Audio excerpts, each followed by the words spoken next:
மூக்கப்பிள்ளை ஏழை எளியவர்களுக்கு விருந்து கொடுத்து முடித்த பிறகு அவரது மனம் சிறிது நிம்மதி அடைகிறது. ஆனால் ஊரில் ஒரு மர்மமான அமைதி பரவுகிறது. ஊரார் ஏன் வரவில்லை? இதற்கு பின்னால் என்ன இரகசியம் இருக்கிறது? அப்போது அவரது பழைய நண்பர் கருப்பையா வருகிறார்.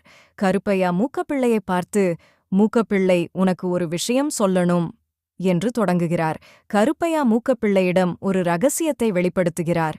மூக்கப்பிள்ளை, இந்த ஊரில் ஒரு பழைய வழக்கம் இருக்கு. யாராவது ஒருவர் தனக்கு எதிராக ஏதாவது தவறு செய்தால் அதை மன்னிக்காமல் அவரை ஊரில் ஒதுக்கி வைப்பார்கள். நீங்கள் ஏதோ ஒரு சின்ன தவறு செய்திருக்கிறீர்கள். அதனால்தான் ஊரார் உங்களை புறக்கணித்தார்கள். மூக்கப்பிள்ளை அதிர்ச்சியடைகிறார். நான் என்ன தவறு செய்தேன் என்று கேட்கிறார். கருப்பையா பதிலளிக்கிறார். நீங்கள் பல வருடங்களுக்கு முன்பு ஒரு கல்யாண வீட்டில் சாப்பிட்ட பிறகு அவர்களுக்கு எதுவும் திருப்பிச் செய்யவில்லை. அது ஊராருக்கு பிடிக்கவில்லை. அதனால்தான் அவர்கள் உங்களை தனியாக விட்டுவிட்டார்கள். மூக்கப்பிள்ளை இப்போது புரிந்து கொள்கிறார். அவர் தனது தவறை உணர்கிறார். அவர் கருப்பையாவிடம் கேட்கிறார், நான் இப்போது என்ன செய்ய வேண்டும்? கருப்பையா சிரித்துக்கொண்டு சொல்கிறார், ஊரார் உங்களை மன்னிக்க விரும்புகிறார்கள். ஆனால் நீங்கள் ஒரு சிறிய பரிகாரம் செய்ய வேண்டும். அதுதான் உங்கள் மனசாட்சியையும் அமைதிப்படுத்தும். மூக்கப்பிள்ளை ஒரு தீர்மானம் எடுக்கிறார்.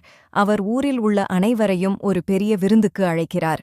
இந்த முறை அவர் தனிப்பட்ட முறையில் ஒவ்வொருவரையும் சந்தித்து, நான் செய்த தவறுக்கு மன்னிக்கவும் என்று கேட்கிறார். விருந்து நாளன்று ஊரார் அனைவரும் வருகிறார்கள். மூக்கப்பிள்ளை அவர்களிடம் மன்னிப்பு கேட்டு சித்திரான்னம் மற்றும் பல வகையான பண்டங்களை பரிமாறுகிறார். ஊரார் அவரை மன்னித்து மீண்டும் ஏற்கிறார்கள். விருந்து முடிந்த பிறகு மூக்கப்பிள்ளை தனது வீட்டுத் திண்ணையில் அமர்ந்து நிம்மதியாக மூச்சு விடுகிறார். அவரது மனசாட்சி இப்போது முற்றிலும் அமைதியடைகிறது. ஆனால் அப்போது ஒரு புதிய செய்தி காதுக்கு வருகிறது. கருப்பையா மூக்கப்பிள்ளையிடம் சொல்கிறார், மூக்கப்பிள்ளை, இன்னொரு ரகசியமும் இருக்கு. நீங்கள் விருந்தை ஏழை எளியவர்களுக்கு கொடுத்தது ஊராரின் மனதை மாற்றியது. அவர்கள் இப்போது உங்களை மட்டுமல்ல, அந்த ஏழைகளையும் ஏற்கத் தொடங்கியிருக்கிறார்கள்.